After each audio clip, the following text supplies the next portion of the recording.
le cardinal Sean O'Malley parle du conclave, la vérité sur le processus d'élection du pape. Le film Conclave a suscité de nombreux débats et un grand intérêt du public, notamment parmi les catholiques, avec 8 nominations aux Oscars et le prix du meilleur scénario adapté. Cette œuvre a attiré l'attention non seulement pour son intrigue captivante, mais aussi pour les sujets sensibles qu'elle aborde sur le processus d'élection du pape, l'un des événements les plus importants et mystérieux de l'Église catholique.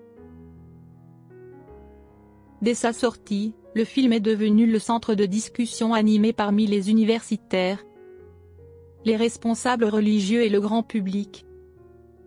Certains louent sa manière de créer une atmosphère tendue et son approche dramatique des enjeux politiques, tandis que d'autres estiment qu'il simplifie et déforme le processus de l'élection pontificale en le rendant plus sensationnel qu'il ne l'est en réalité.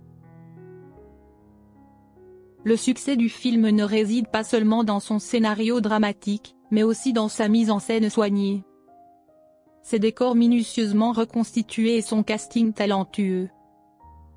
En particulier, l'acteur Ralph Fiennes, incarnant le cardinal doyen, livre une performance exceptionnelle, donnant de la profondeur à son personnage, un homme tiraillé entre ses responsabilités religieuses et les pressions politiques du conclave.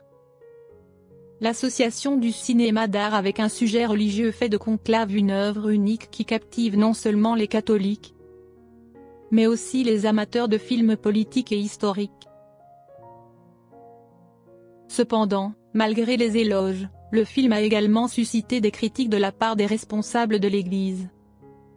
L'une des voix les plus autorisées à s'exprimer sur le film est celle du cardinal Sean O'Malley, ancien archevêque de Boston, qui a participé directement au conclave ayant élu le pape François en 2013.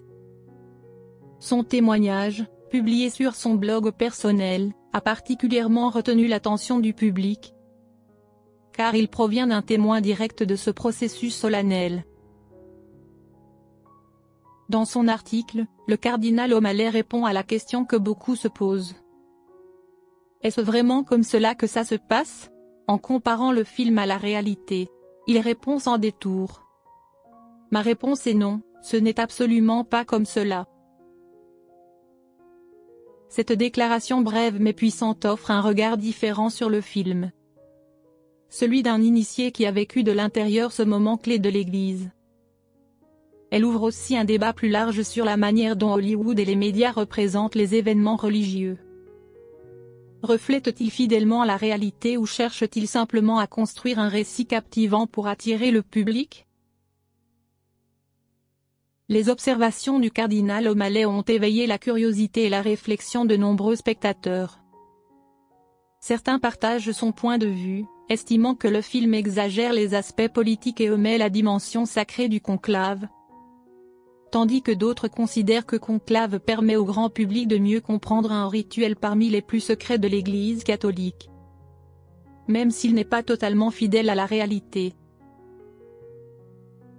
Bien que Conclave propose une vision dramatique du processus d'élection du pape, le cardinal Sean O'Malley insiste sur le fait que la réalité est bien différente de ce que montre le film.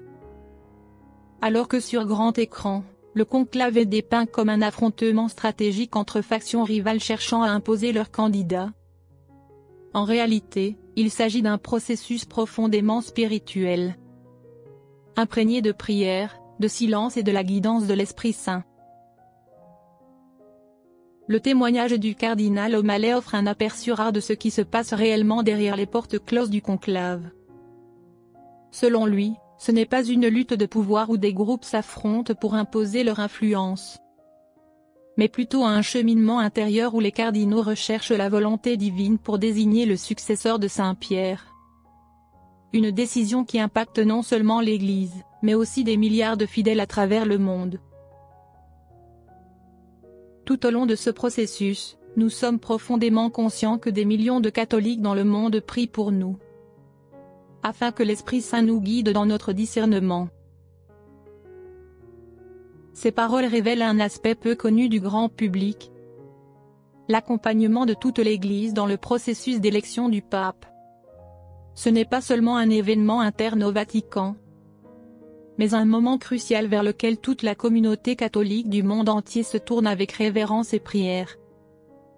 Pendant que les cardinaux se réunissent et votent, les fidèles du monde entier invoquent l'Esprit Saint pour éclairer leur choix, afin que la décision finale ne soit pas dictée par des volontés humaines, mais par le dessein de Dieu pour l'Église.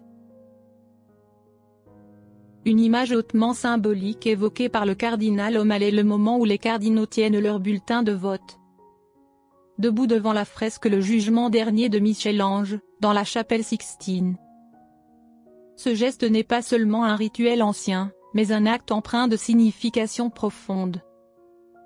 Face à cette représentation du jugement divin, chaque cardinal doit prêter serment que son vote est guidé par sa conscience et sa foi en la volonté de Dieu, et non par des pressions politiques ou des intérêts personnels.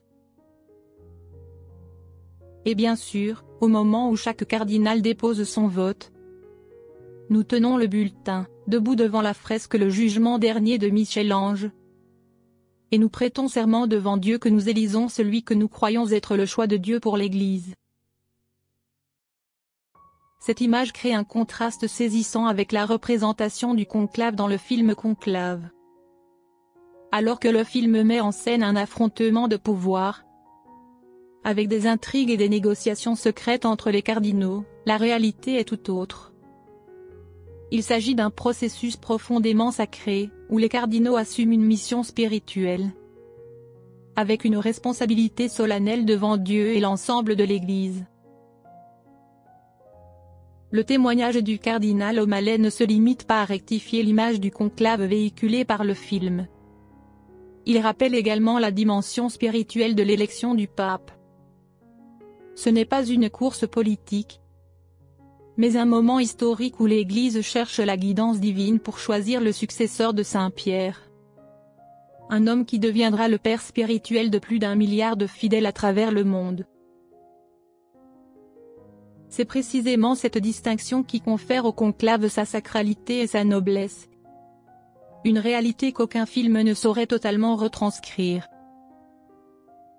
Bien que le cardinal O'Malley estime que le film ne représente pas fidèlement la réalité du processus électoral pontifical, il reconnaît que Conclave possède une grande valeur artistique et divertissante. Il loue notamment la performance remarquable de Ralph Fiennes dans le rôle du cardinal doyen, un personnage clé du film. De plus, le succès du film repose sur un scénario bien construit, une narration captivante et une atmosphère tendue qui maintient le spectateur en haleine. Cependant, le cardinal souligne que le film passe à côté d'un élément fondamental. La dimension spirituelle et le recueillement intérieur qui caractérisent le conclave. L'élection du pape n'est pas une négociation de pouvoir, mais un cheminement de discernement où les cardinaux recherchent la lumière divine. Malgré ces inexactitudes, Conclave a un effet positif.